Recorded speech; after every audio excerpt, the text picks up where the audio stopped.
নমস্কার বন্ধুরা, cooking studio by কৌশানীতে আপনাদের সবাইকে স্বাগত।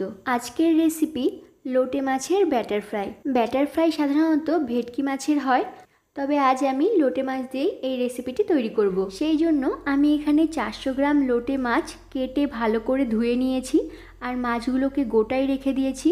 এখন এই মাছগুলোর মধ্যে দিয়ে দেব স্বাদ মতো নুন, 1 চা চামচ গুঁড়ো গোলমরিচ, 1 চা চামচ আদা রসুন বাটা আর হাফ চা চামচ ভিনিগারের পরিবর্তে লেবুর রসও দিতে পারেন।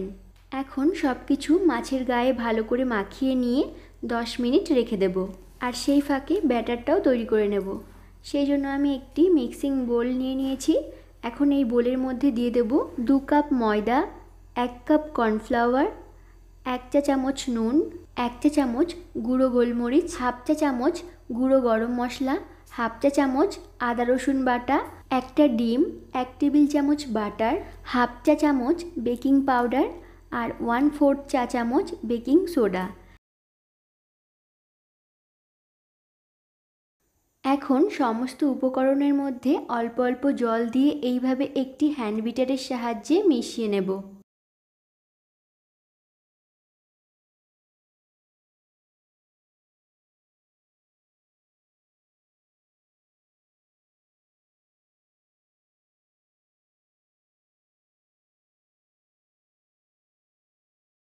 সব কিছু ভালো করে মিশিয়ে নিয়েছি। দেখুন ব্যাটারটা ঠিক এই রকম হবে, খুব বেশি পাতলাও হবে না, আবার খুব বেশি ঘনও হবে না। এবার গ্যাস ওভেনে একটি কড়াই বসিয়ে দিয়ে দেব পরিমাণ মতো সাদা তেল। আর এই মাছগুলো থেকে যে জলটা বেরিয়েছে সেই এক্সট্রা জলটা কিন্তু ঝরিয়ে নিতে হবে, নইলে ব্যাটার ফ্রাইগুলো কিন্তু ফুলবে না। এদিকে তেলটাও গরম হয়ে গেছে।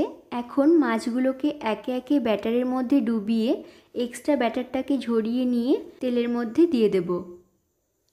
এই সময় গ্যাসের ফ্লেম লো টু মিডিয়ামে রেখে একটু সময় নিয়ে উল্টে পাল্টে মাছগুলোকে ভেজে নেব। হাই ফ্লেমে কিন্তু মাছগুলো ভেজে নেওয়া যাবে না, তাহলে ওপর থেকে কালারটা চেঞ্জ হয়ে গোল্ডেন ব্রাউন হয়ে যাবে আর ভেতর থেকে কাঁচা থাকবে। যখন মাছগুলো এরকম একটু হালকা সোনালি বর্ণের হয়ে আসবে, ঠিক সেই সময় মাছগুলোকে নামিয়ে নিতে হবে। আর একইভাবে বাকি মাছগুলোও ভেজে নেব।